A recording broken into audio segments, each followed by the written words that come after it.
Hi, I'm Jules, Lynn. And I'm Kris, Faryn, and we're the co-authors of the Muse Island Series.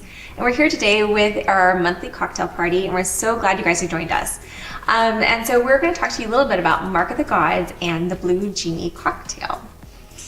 Yeah, I really love this one. It's being inspired by one of our favorite characters. I think you originally came up with him, but we kind of ran with him and did some really fun stuff. Yeah, his name's Bernard, and his whole gig is he makes you, he's a genie, but he makes you not the drink that you want, but the drink you need. So it makes him a really fabulous bartender. Yes, he always knows what you need. He does. We all like to have that in our lives. Yes, we would. We would. So I'm going to read you a little bit from Mark of the Gods, and you guys see if you can figure out which area of this inspired the Blue Genie cocktail.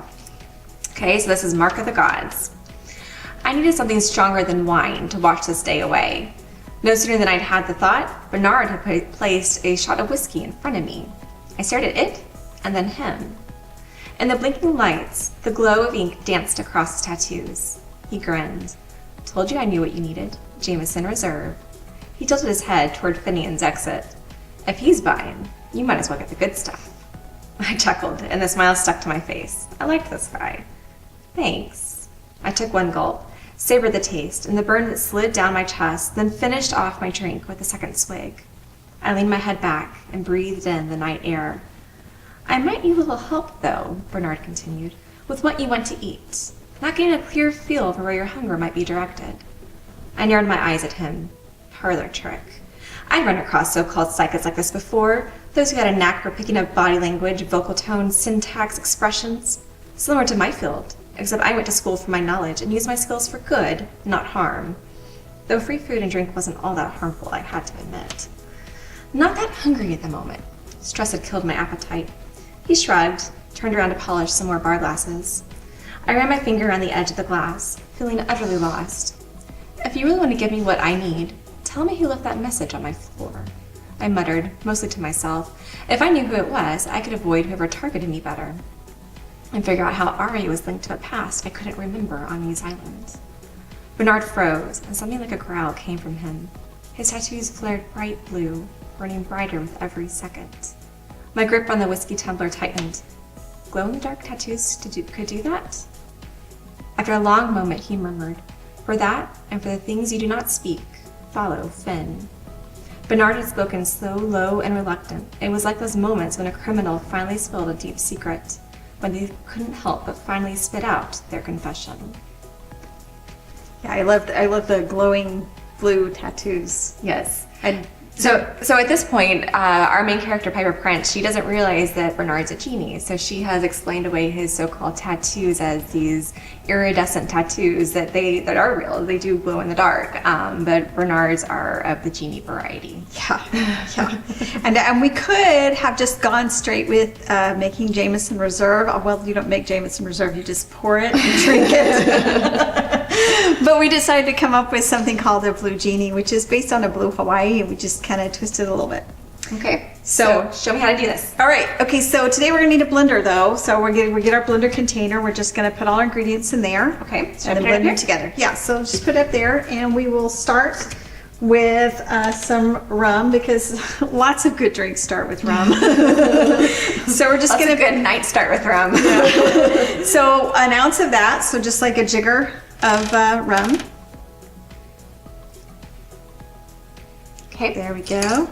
All right, and then we're gonna do blue, and I'm gonna say this wrong, curacao? I don't know. It's what gives it the blue color, obviously. I'm sure somebody will tell us how to say it in the comments. Anyway, so it's a blue liqueur. Isn't that pretty? Yeah, it is. It's very pretty. Okay. Okay, and then we're going to add cream of coconut, which is not a liquor. It's cream of coconut. That's what it is. And 2 jiggers of that, so it's 2 ounces. Hey, ooh, look at that. Looks like and suntan lotion. It may stick to the thing, so if you need, we've got a little cocktail spoon if you need to kind of pop some of it out. Yeah, I might need that. So, anyway. Okay. Is that mostly out of there? Yeah. Okay, we're good. We're good. And then we're going to add some pineapple juice. Now this says that you just would put it in your glass and you would do pineapple juice to fill, but since we're going straight into the container, just pour in a little bit, whatever you think. That looks good. You don't want to, if you do too much, it's going to turn out, as you might imagine, kind of greenish, more than blue, but you just want some good taste of that.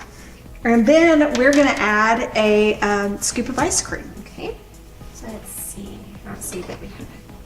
Where did our scoop go? Here, I got here's it. I got it. Okay, she's got it. All right, and then we're gonna add some ice because, you know, we gotta keep it nice and summery, so we'll just add a few ice cubes. All right, and that would be it.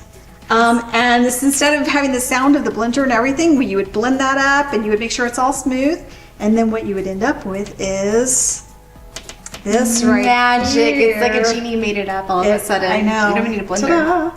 And then what we're just going to do a little garnish thing. So you could use any kind of fruit you wanted to. We've got some oranges.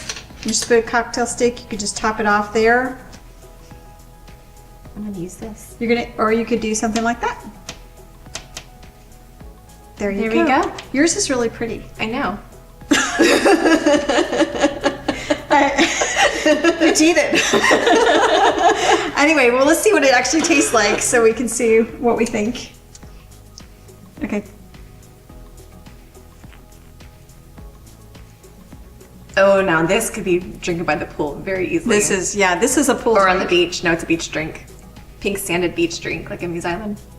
Yeah, but there's also a pool at the resort. This is true, because So- the Muse Island Resort has everything. For those people who are like, I don't know, fearful of what's in the water off the mythical being island. That would be me. Anybody else who's wise? I would be in the ocean. She'd be in the pool. All right, as you can see, we're having a lot of fun. We hope you guys are too. We hope you learned how to make a fun new cocktail and learned a little bit about our books.